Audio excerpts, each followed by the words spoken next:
Welcome to the lesson. I've got my little thumbnail sketch out from a vision that I had. I have a piece of watercolor paper about 8 by 10, and I also have a piece of tracing paper, which is the same size, and I'm going to use that to make my larger sketch. And so I begin with just some gestural shapes, just finding proportion in the space and allowing for things to feel balanced and not really pushing up against the edges. So whenever you're making your composition, really considering the space that you have and how things feel, how large you want them to be, how much space you want on the bottom and top of the subjects that you put in there, and just seeing what it needs to feel balanced. And so I have a lot of ideas. I'm basically emulating my smaller sketch in a larger scale and just working on proportions here. And staying really light with the pencil as I move through and just get the shapes, get the curves, just right. And then once I find that everything feels balanced, then I'll move in, add some more details, darken up the lines, make some decisions, erase some decisions, and just let it unfold. And so I really like to have a little bit of an idea of what I'm doing with my sketch and my preliminary sketch. And then I move and just let the creative flow take me. And so you can see I've got all these swirls and they're all going to be rainbows. And then I decided to take the portal nipples off and just have regular old nipples that will later turn into flowers. And I use, the breasts a lot to reference the nurturing quality of motherhood. And so I really wanted to celebrate, the nurturing quality. And the fact that, for those of us who have breastfed, it's just pure magic. It's like the most incredible thing my body's ever done. I don't know about you. So you can see the process, the sketching process for me. I'm still really into I want to make the portals, but then I'm like, no, I'm not gonna make the portals. So you can see how I kind of go back and forth a little bit with the sketching phase, deciding what I'm going to do with this thing. How am I going to honor the mother with this fun rainbow shape? So then I get this great idea to have this sort of as above, so below, where the top here becomes the pyramid shape upward, and then the base of the legs becomes the pyramid shape on the bottom. So now I've got my sketch. So I flip my sketch over and I'm taking just a graphite stick, or you can use a pencil, a soft pencil, and I just coat the whole background so that I can then use it to trace the drawing onto the final page. So now I'm finding my center line, my center vertical line on the watercolor paper. And I'm lining up the center line of the watercolor paper with the center line of the sketch. And then I'm taking a little bit of artist's tape, or you can use masking tape, and just making sure that they're connected. Now I'm taking a harder pencil and I'm putting a little bit of pressure down, not too much. And I'm going over all the lines in my sketch, pressing down. And then the graphite that I drew on the backside of my sketch is now pushing through onto the watercolor paper. So I'm just transferring my drawing onto the watercolor paper. And it's kind of hard to see in the video, but after I do all of this, you can see the shape. And then I just kind of go back and fill in the blanks if there's anything that feels a little hard for me to read, but I get the idea. So then I want to write down my intention: nurture, elixir, the void, fertile womb, portals, etc. And so that's by my side. So now I have an intention and I'm ready to paint. And so I take just a nice round brush and some clean water, and I'm filling in the shapes that I'm going to then put watercolor on. And so the pigment from the watercolor begins to take up space, merge into this wet space, become really flowy. And I really love working with watercolors because they're a little bit unpredictable. They can't really be tamed that well. I mean, you can tame them, but they still have a mind of their own.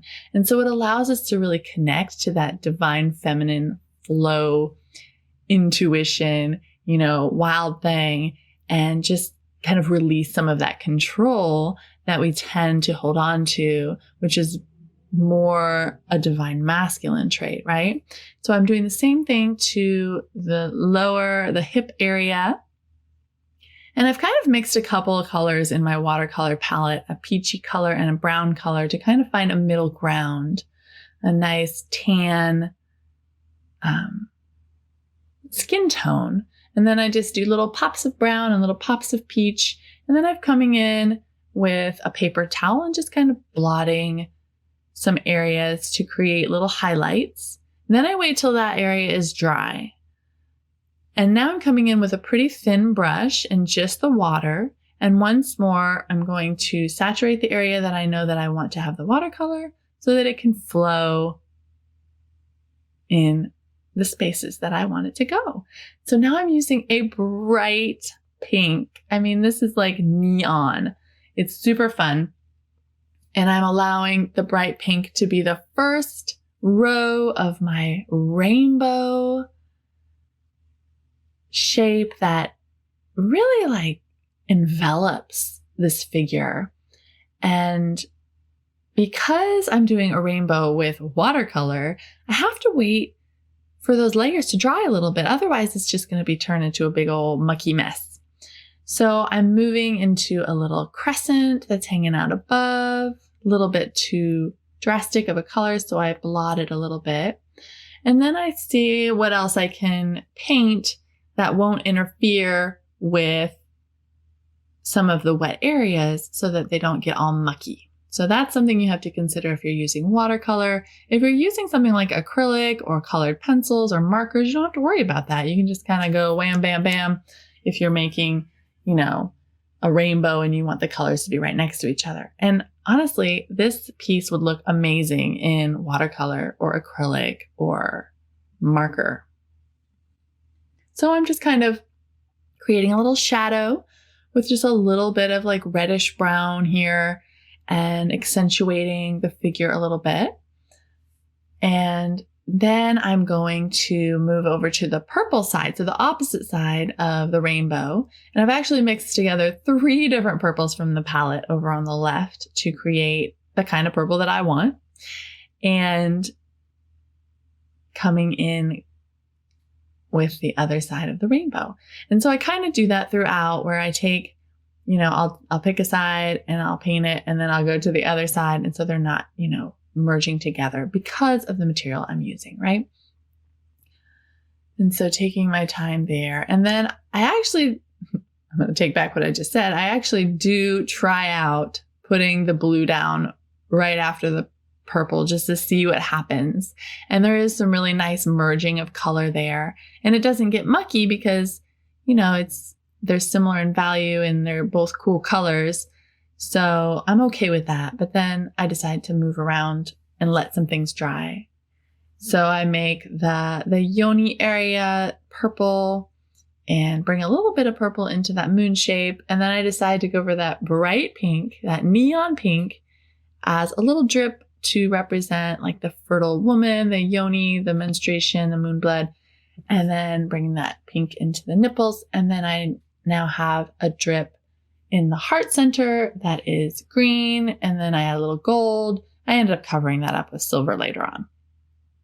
So now I'm interested in the surrounding areas. There's a lot of space around this figure, and while I'm painting, I really begin to have a conversation with the divine about what I should make, what I should put where, and really thinking about mothers as earthly bodies. We are material beings. We are of the earth. I really wanted to include beautiful vines, representing the abundance of this planet.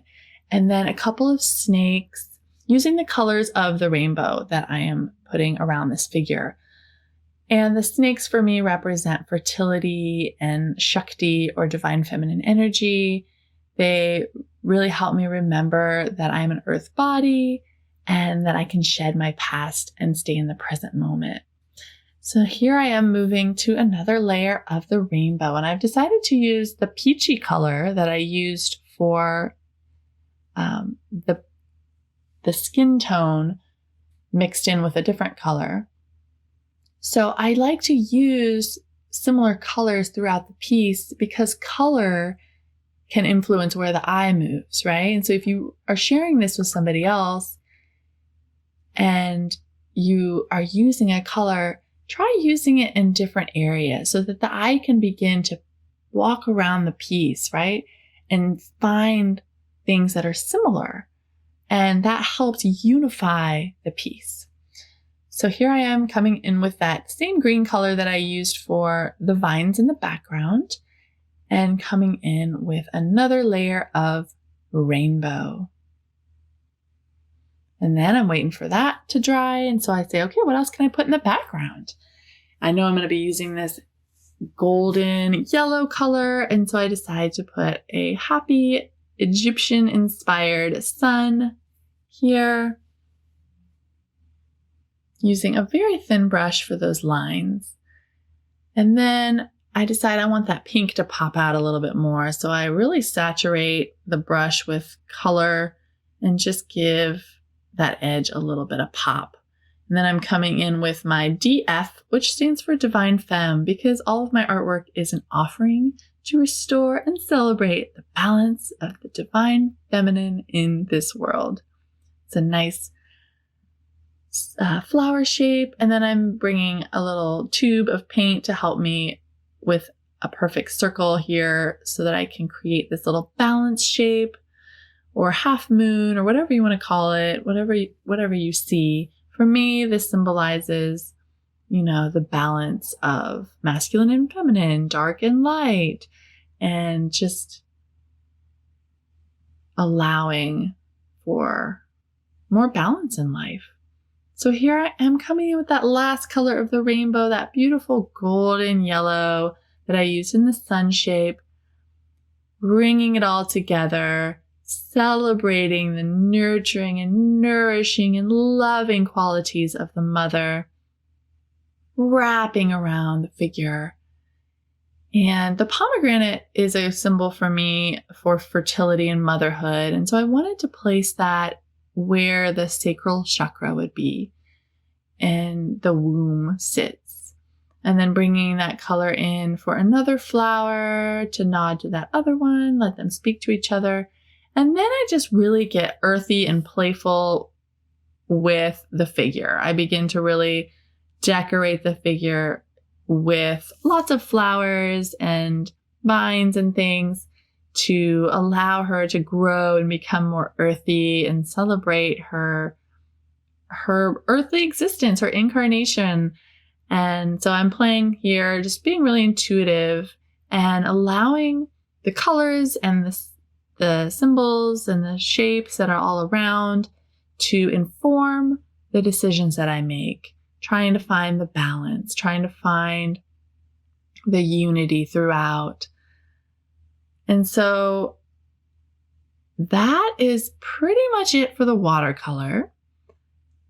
I'm pretty happy with that. There are some spaces that I'm not quite sure how to resolve at this time, but I let it sit for a little bit. I let it dry. I let it sit. I walk away.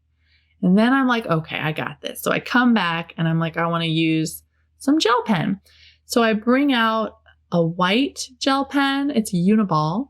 And a silver gel pen, and that's all I end up using. I also bring out a gold Posca paint pen, which I don't use, but I love those pens if you would like to use them. So I'm bringing in a little bit of a highlight with the white pen, just a little bit here and there. And then I move over to the silver silver gel pen, and I begin to fill in some of these empty spaces in the background that feel like they just need some attention. They need some magic, some symbols, some love to help just balance out the piece and set even more intention to the piece. I considered painting the whole background black, and I decided against it. I decided to bring in the silver shade to reference the cosmic connection, to reference the void, that space, that amazing fertile space that the creatrixes go to find what they're going to create, right? Which is what a mother does. She's a creator, the creatrix. So I come in with some fun little symbols. I make that heart center drip silver as well. I outline the figure in silver, and then I end up erasing that little spot with some water on a brush. And there it is, magical, celebratory, loving, earthy mama. Enjoy this lesson. I'm excited to see what you create.